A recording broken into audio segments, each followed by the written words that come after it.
दोस्तों, आपने तो स्टिंग जरूर ही पी होगी। छोटी सी बोतल, मीठा स्वाद और पीते ही मिलने वाला स्टिंग एनर्जी। खास करके गर्मियों में या थकान में इसका मजा ही कुछ अलग होता है। लेकिन क्या आपने कभी एक पल के लिए बोतल पर लिखी एक लाइन नोटिस की है? Not recommended for children and pregnant women. अब सोचने वाली बात यह है कि अगर यह ड्रिंक इतना ही अच्छी है और एनर्जी देने वाला है तो इसे बच्चे, प्रेग्नेंट महिलाएं को मना क्यों किया जाता है? आखिर इसमें क्या मिलाया जाता है? इसे हर कोई नहीं पी सकता है। और दिलचस्प बात, हम सब ने अक्सर बच्चों को ही इसे पीते हुए देखा है। क्या यह सच में सेफ है या नहीं? इसका असली कारण क्या है, आपको वीडियो के आखिरी में बताएंगे। लेकिन उससे पहले जानते हैं कि यह स्टिंग बनती कैसे है। दोस्तों, किसी भी ड्रिंक का सबसे बड़ा हिस्सा होता है पानी, लेकिन यह इस्तेमाल होने वाला पानी नॉर्मल नल का पानी नहीं होता है। फैक्ट्री में सबसे पहले पानी को कई स्टेज में साफ किया जाता है। सबसे पहला बड़े बड़े फिल्टर से पानी को गुजारा जाता है। इसके बाद रिवर्स ऑस्मोसिस यानी आरओ प्रोसेस से पास किया जाता है। इसमें पानी को बहुत बारीक झिल्लियों से दबाव के साथ निकाला जाता है, जिससे घुले हुए सोल्ट और केमिकल हट जाता है। फिर आता है यूवी ट्रीटमेंट, जिससे अल्ट्रावायलेट लाइट से बैक्टीरिया और वायरस खत्म कर दिया जाता है। यानी इस स्टेज के बाद पानी इतना शुद्ध हो जाता है कि वह सीधे पीने लायक बन जाता है। अब यहाँ से शुरू होता है असली खेल। स्टिंग सिर्फ एक फ्लेवर ड्रिंक नहीं है, बल्कि एक एनर्जी ड्रिंक है। इसलिए इसमें कुछ खास कर इंग्रेडिएंट्स मिलाया जाता है। सबसे पहले आता है कैफीन। कैफीन वही तत्व है जो चाय और कॉफी में भी होता है। यह हमारे दिमाग को स्टिमुलेट करता है और धड़कन को कुछ समय के लिए कम करता है। इसी वजह से आपको स्टिंग पीने के बाद थोड़ा सा अलर्टनेस महसूस होता है। इसके बाद आता है टोरिन, एक प्रकार का अमीनो एसिड है जो शरीर के कई फंक्शन में मदद करता है। क्या मसल और नर्व सिस्टम को सपोर्ट करता है। फिर मिलाया जाता है विटामिन बी कॉम्प्लेक्स। या विटामिन हमारे शरीर में एनर्जी बनाने की प्रक्रिया को तेज करता है और जो खाना हम खाते हैं उसे एनर्जी में बदलने में मदद करता है। अब आता है शुगर। शुगर तुरंत एनर्जी देती है, लेकिन ज्यादा मात्रा में यही चीज नुकसानदायक भी हो सकता है। इन सभी चीजों को एकदम सटीक मात्रा में मिलाया जाता है, क्योंकि अगर प्रोपोर्शन थोड़ा सा भी बिगड़ जाए तो टेस्ट और इफेक्ट दोनों बदल जाता है। अब इस ड्रिंक का बेस तैयार किया जाता है, जिसे सिरप बेस कहा जाता है। यह बड़े स्टेनलेस स्टील टैंकों में पानी और शुगर को मिलाकर एक गाढ़ा सिरप बनाया जाता है। इस दौरान टैंक के अंदर बड़े बड़े मिक्सर लगातार घूमते रहता है ताकि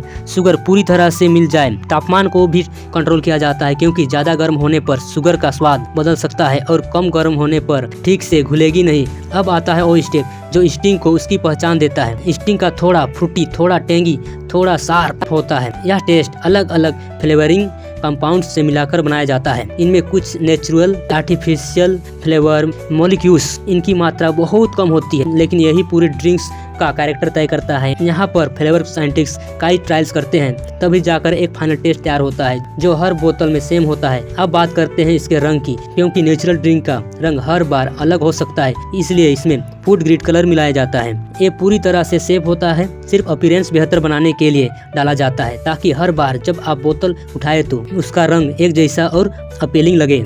अब आता है कार्बोनेशन। इस स्टेप में ड्रिंक में कार्बन डाइऑक्साइड गैस मिलाया जाता है। यह काम हाई प्रेशर में होता है। जब गैस ड्रिंक में घुल जाता है वह बोतल के अंदर ही रहती है, और जैसे ही आप बोतल खोलते हैं प्रेशर कम होता है और गैस बाहर निकलती है और वही फिश की आवाज़ आती है। यही फिश स्टिंग को और रिफ्रेशिंग बनाता है। इसके बाद ड्रिंक को पाइसोसाइज प्रेशर से गुजारा जाता है। इसमें इसे लगभग 90 डिग्री के आसपास कुछ समय के लिए गर्म किया जाता है। इसमें कोई भी हार्मफुल बैक्टीरिया या माइक्रो ऑर्गेनिज्म खत्म हो जाता है और ड्रिंक ज़्यादा समय तक सुरक्षित रहता है। अब आता है होमोजेनाइजेशन। इस प्रोसेस में ड्रिंक को बहुत हाई प्रेशर से गुजारा जाता है और जिससे उसके अंदर और मौजूद सभी पार्टिकल बहुत छोटा और बराबर हो जाता है। इससे यह होता है कि ड्रिंक्स अलग अलग लेयर में नहीं बढ़ती है और हर सिप में एक जैसा स्मूथ लगता है।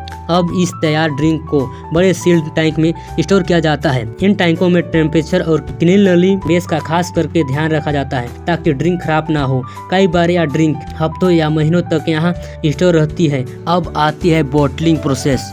सबसे पहले खाली बोतलों को मशीनों से धोया जाता है, फिर उन्हें सैनिटाइजर किया जाता है ताकि कोई भी केमिकल्स ना रहे। इसके बाद ऑटोमेटिक फिल्स के जरिए हर बोतल में सही मात्रा में ड्रिंक भरी जाती है और तुरंत कैप लगा दिया जाता है। यह पूरा प्रोसेस इतना तेज होता है कि 1 मिनट में सैकड़ों बोतल तैयार हो जाता है। इसके बाद हर बैच की लैब टेस्टिंग होता है। यह टेस्ट एसिडिटी, शुगर लेवल और सेफ्टी पैरामीटर चेक किया जाता है।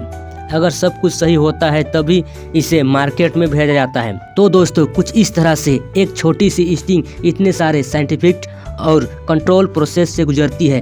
अब वापस आते हैं उस सवाल पर कि आखिर क्यों लिखा जाता है not recommended for children and pregnant women. इसका सबसे बड़ा कारण है कैफीन। कैफीन एडल्ट्स के लिए लिमिटेड मात्रा में ठीक होता है, लेकिन बच्चे के शरीर में इसका असर ज़्यादा तेज पड़ सकता है या उनका नींद खराब कर सकता है, दिल की धड़कन बढ़ा सकता है और ध्यान पर भी असर डाल सकता है। वहीं प्रेग्नेंट महिलाएं ज़्यादा कैफीन लेना रिस्की माना जाता है, जो यहाँ अनबॉर्न बेबी की डेवलपमेंट को प्रभावित कर सकता है। इसके अलावा इसमें शुगर भी काफ़ी मात्रा में होता है, जो ज़्यादा लेने पर ओबेसिटी और अन्य समस्या पैदा कर सकती है। इसलिए कंपनियां पहले से ही वार्निंग लिख देती है ताकि लोग इससे समझदारी से और सीमित मात्रा में पिए। तो दोस्तों अगली बार जब स्टिंग की बोतल खोलें तो सिर्फ उसका स्वाद ही नहीं बल्कि उसके पीछे की पूरी साइंटिस्ट को भी ज़रूर याद रखिए। और जैसे ही स्टिंग आपको इंस्टेंट एनर्जी